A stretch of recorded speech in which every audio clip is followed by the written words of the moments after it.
नमस्कार दोस्तों। आज हम आपके लिए बृहस्पतिवार व्रत की कथा लेकर आए हैं।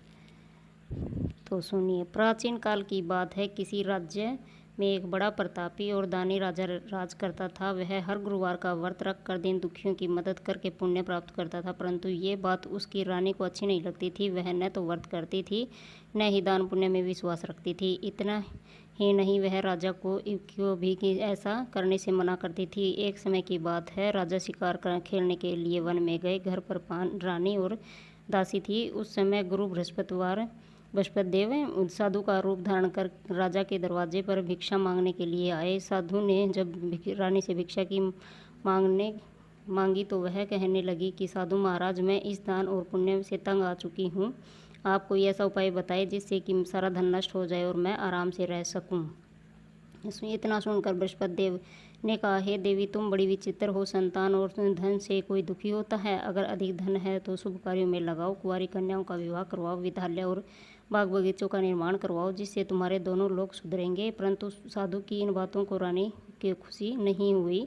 उसने कहा कि मुझे ऐसे धन की आवश्यकता नहीं है जिसे मैं दान दूं और जिसे संभालने में सारा समय नष्ट हो जाए। तब साधु ने कहा, अगर तुम्हारी ऐसी इच्छा है तो मैं जैसा तुम्हें बताता हूँ तुम वैसा ही करना। गुरुवार के दिन तुम गोबर से घर को लीपना, अपने बालों को पीली मिट्टी से धोना, राजा से हजामत बनाने के लिए कहना, भोजन में मांस मदिरा का प्रयोग करना, कपड़े धोबी के यहाँ धुलने देना। इस प्रकार 7 बृहस्पतिवार करने से तुम्हारा समस्त धन नष्ट हो जाएगा। इतना कहकर साधु के रूप में बृहस्पति देव अंतर्ध्यान हो गए।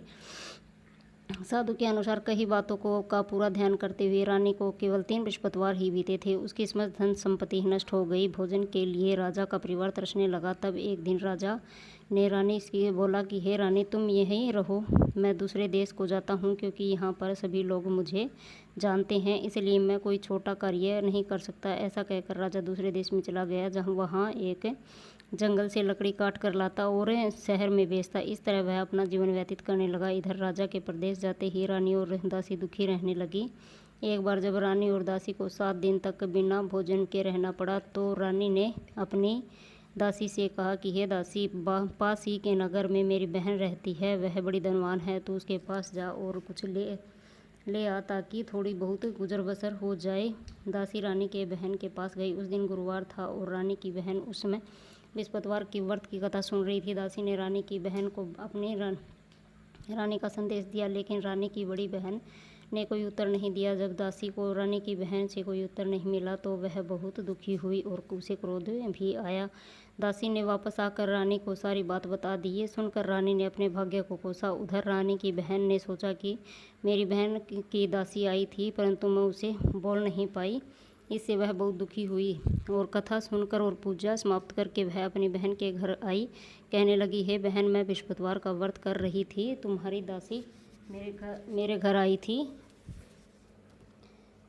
और कहने लगी कि मैं बहन बृहस्पतिवार का व्रत कर रही थी, तुम्हारी दासी मेरे घर आई थी, परंतु जब मैं कथा कर रही थी तब तक न उठते हैं और न ही बोलते हैं, इसलिए मैं नहीं बोली।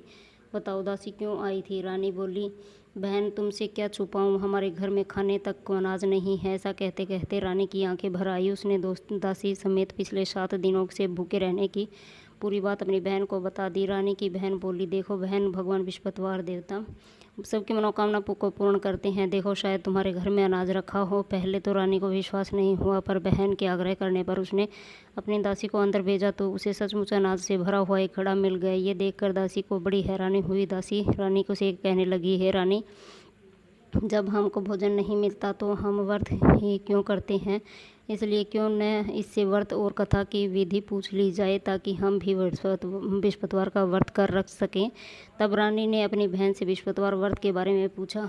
उसकी बहन ने बताया, बृहस्पतिवार के व्रत में चने की दाल और मुनक्का के केले की जड़ में अर्पित करें तथा दीपक जलाएं। व्रत कथा सुने और पीले भोजन ही करें। इससे बृहस्पतिवार को भगवान विष्णु प्रसन्न होते हैं। व्रत और पूजन की विधि बताकर रानी की बहन अपने घर को लौट गई। 7 दिन के बाद जब गुरुवार को आए तो रानी और दासी ने व्रत रखा। वह घुड़साल में आकर चना और गुड़ लेकर आई। फिर उसे केले की जड़ में तथा विष्णु भगवान की पूजा की। अब पीला भोजन की चिंता को लेकर दोनों बहुत दुखी हो गई। चूँकि उन्होंने व्रत रखा था इसलिए बृहस्पतिवार उससे प्रसन्न थे। वह एक साधारण व्यक्ति का रूप धारण कर थालों में पीला भोजन दासी को दे गए। भोजन पाकर दासी प्रसन्न हुई और फिर रानी के साथ मिलकर भोजन ग्रहण किया। इसके बाद वह सभी गुरुवार को व्रत करके पूजा करने लगी। बृहस्पतिवार देव की कृपा से उनके पास फिर से धन संपत्ति आ गई, परंतु रानी फिर से पहले की तरह आलस्य करने लगी। तब दासी बोली, देखो रानी, तुम पहले भी इसी तरह का आलस्य करती थी। तुम्हें धन रखने का कष्ट होता था, इस कारण सभी धन नष्ट हो गया। जब अब बृहस्पतिवार की कृपा से धन मिला है तो तुम्हें फिर से आलस्य होने लगा। रानी को समझाते हुए दासी कहती है कि बड़ी मुसीबतों के बाद हमने यह धन पाया है, इसलिए हमें दान पुण्य करना चाहिए, भूखों को भोजन कराना चाहिए और धन को शुभ कार्यों में खर्च करना चाहिए। इससे तुम्हारे कुल का यश बढ़ेगा, स्वर्ग की प्राप्ति होगी और पितृ सब प्रसन्न होंगे। दासी की बात मानकर रानी अपना धन शुभ कार्यों में खर्च करने लगी। इससे पूरे नगर में उसका यश बढ़ने लगा। और बृहस्पतिवार व्रत कथा के बाद श्रद्धा के साथ आरती की जानी चाहिए। इसके बाद प्रसाद बांटकर उसे ग्रहण करना चाहिए।